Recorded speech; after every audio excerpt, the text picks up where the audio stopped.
গত 16 এবং 17 তারিখে ফুড এসআই পরীক্ষায় যে ব্যাপক জালিয়াতি হয়েছে সেই নিয়ে অভিযোগ জানাতেই আমরা আজ ভেতরে গিয়েছিলাম। প্রথম কথা যেটা হলো সেটা হলো কমিশন এক বাক্যে মেনে নিচ্ছে যে দুর্নীতি হয়েছে, জালিয়াতি হয়েছে, এই বিষয়ে আমরা সবাই একমত, কমিশনে একমত। দ্বিতীয়ত, আমাদের তরফ থেকে রি এক্সামের যে দাবিটা ছিল সেইটা সম্পর্কে যখন আমরা স্যারকে বললাম, উনি বললেন যে কিছু জেলা থেকে রিপোর্ট এসছে এবং বাকি জেলার জেলা শাসক এবং পুলিশ সুপারদের কাছ থেকে রিপোর্ট আসছে, সেগুলো আস্তে আস্তে আরও 3-4 দিন সময় লাগবে। উনি একটা টেন্টেটিভ সময় বলে দিলেন যার মধ্যে রিপোর্টগুলো চলে আসবে এবং তারপরে পিএসসির ফুল বডি মিটিং আছে, সেক্ষেত্রে পিএসসি সিদ্ধান্ত নিয়ে পিএসসি কমিশনে জানিয়ে দেওয়া হবে এই পরীক্ষাটা নিয়ে পিএসসি যে সন্তুষ্ট নয় এবং পিএসসি নিয়ে এটা নিয়ে কী করতে চায় সেটা জানিয়ে দেওয়া হবে। দ্বিতীয়ত, কিছু কিছু জেলার বিরুদ্ধে ব্যাপক রকম জালিয়াতির অভিযোগ উঠেছে, সেই জেলাগুলোর এই যখন আমরা স্যারকে জানালাম যে স্যার এই অভিযোগগুলো আসছে, পিএসসি ভবিষ্যতের পরীক্ষাগুলোকে সুষ্ঠুভাবে নেওয়ার জন্য পরীক্ষাগুলোকে কলকাতা কেন্দ্রিক করে তোলার কথা ভাবছে, কারণ এক্ষেত্রে পিএসসির পক্ষে পরীক্ষাগুলোকে নিয়ন্ত্রণ করা অনেক বেশি সহজ হবে। সারা রাজ্য জুড়ে ছড়িয়ে থাকা পরীক্ষা সেন্টার এবং সেই সেন্টারগুলোতে চড়া প্রচণ্ড রকমের জালিয়াতি আটকানো সত্যিই খুব শক্ত, এবং সেজন্য শক্ত হাতে এই পরীক্ষাগুলো নিয়ন্ত্রণ করার জন্য ভবিষ্যতে হয়তো এই সেন্টারের পেরিফেরিটা অনেক ছোট হয়ে যাবে। আর অন্যান্য যে বিষয়গুলো জানানো হয়েছে যে বেশ কিছু গতকাল ডেপুটেশন জমা পড়েছে, আজকেও জমা পড়েছে এবং ব্যক্তিগতভাবে অভিযোগও পিএসসির কাছে অনেক জায়গা থেকে জমা পড়েছে, এবং কেউ যদি আরও তথ্য প্রমাণ এবং অভিযোগ জমা দিতে চান পিএসসিতে, ওনারা এটাকে ওয়েলকাম করছেন এবং এসপি এবং ডিএমদের রিপোর্ট এবং বাদবাকিদের করা অভিযোগের ভিত্তিতে পিএসসি এই পরীক্ষা নিয়ে অবশ্যই সিদ্ধান্ত নেবে।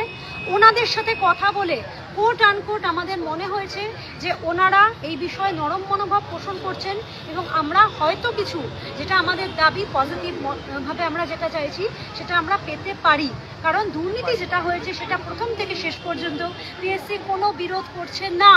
দুর্নীতি হয়নি এই কথা পিএসসি এক বাক্যে একবারও বলেনি, এক বাক্যেই মেনে নিচ্ছে যে দুর্নীতি হয়েছে।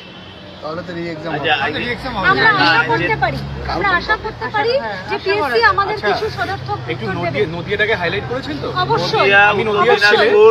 নদিয়া, উত্তর দিনাজপুর, মালদা, মুর্শিদাবাদ, বীরভূম, এই কতগুলো জায়গায় ডিটেলস শঙ্করের কোচি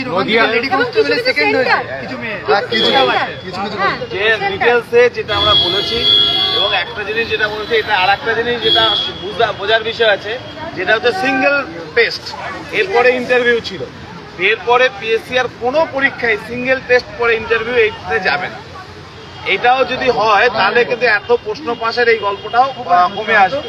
এইটা হচ্ছে আমাদের বলার বিষয় ছিল। দ্বিতীয় লাস্ট যেটা বলবো, রি এক্সাম নিয়ে যা কথা আলোচনা হয়েছে, যেটা দেখুন যে ওদের প্রথমে ওরা বলতে চাইছিল যে কিছু সেন্টার বাদ দেবে। এরকম তো হতে পারে ওই সেন্টারে সবাই চুরি করেছে এরকম না, ওই সেন্টারে কিছু ভালো ছেলে মেয়েও জেনুইন পরীক্ষা দিয়েছে, তাহলে তার দ্বারাও ডিপ্রাইভড হবে। আবার কোনো জেলা ধরে বাদ দিলেও সেই জেলায় সবটা হয়েছে এরকম না। কিন্তু যে জেনুইন নয়, জালি ছেলে মেয়ে, তাদের ওএমআর স্ক্যান করে কোন পদ্ধতিতে বাদ দেবে এটা পিএসসি সদুত্তর দিতে পারেনি। ওরা সেই কারণেই আমরা যতবার রি এক্সামের দাবি করেছি সেটা গুরুত্ব দিয়েই বলেছে যে ঠিক আছে আপনারা বলছেন, তোমরা বলছো, ভালো করে বলবো। ও জয়িতা এবং ও সিরিয়াসলি মানে ডিবেট করেছে, অনেকক্ষণ ধরে আলোচনা হয়েছে।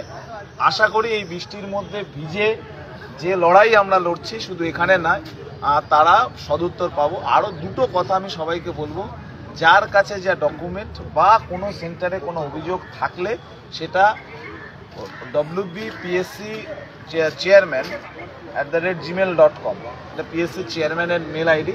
এই মেল আইডিতে কন্টিনিউয়াস মেল করে যাবে, এটা তাহলে ভালো হবে। বা আমাদেরকেও কেউ মেল করতে পারে, আমরাও সেই মেলটা ফরওয়ার্ড করব। এইটুকু আমি বলছি যে লড়াইটা লড়তে হবে। এই লড়াইটা একদিনের নয়, একদিন লড়ে সবটা হয়ে যাবে এরকম নয়।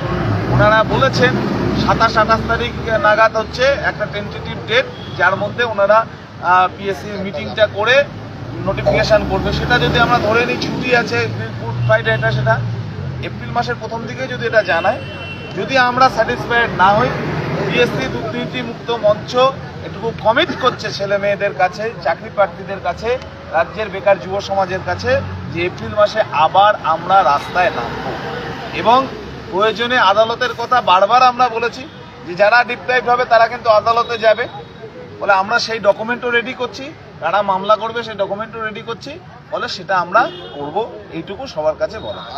আমরা আশাবাদী রি-এক্সাম হচ্ছে। আরেকটা যেটা কথা আছে, পরবর্তী পরীক্ষাগুলোতে যাতে জালিয়াতি আটকানো যায় তার জন্য কার্বন কপির কথা যেটা বলেছিল এটা পিএসসি মেনে নিয়েছে। যেটা হচ্ছে এখনো পর্যন্ত 15 জন অ্যারেস্ট হয়েছে, আরো কিছু অভিযোগ আজকেও জমা পড়েছে, সেগুলো অ্যারেস্ট হবে এবং যে স্কুলে হয়েছে বা যেখানে হয়েছে সেটাও তারা শাস্তিমূলক ব্যবস্থা নেবে। আর যে ক্যান্ডিডেটরা অলরেডি নোটিফাইড তারা আর কোনোদিন পিএসসি পরীক্ষা দিতে পারবে না। আচ্ছা, যদি কোনো কোচিং সেন্টারের নাম বলে দেওয়া হয়, মেনশন করা হয় যে এখান থেকে হয়েছে, সেটা কি করে বলবো? কোনো জায়গায় আপনি, আমার কথা হচ্ছে যদি সেরকম ডকুমেন্ট থাকে করুন, পিএসসি কে মেল করুন।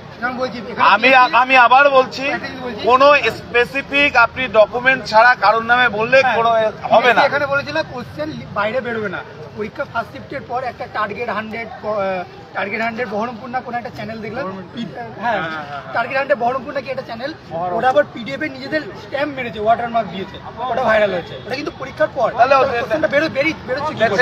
সেইগুলো ডকুমেন্টগুলো সবটা হচ্ছে পিএসসি কে মেল করুন। আর সিঙ্গেল শিফটের এক্সাম এবং হচ্ছে কলকাতা ওরিয়েন্টেশন এক্সাম, এটা হচ্ছে কথা হয়েছে। পিএসসি এইভাবেই এগোচ্ছে এর পরবর্তীকালে পরীক্ষাগুলোর জন্য। যদি এটা না করা যায়।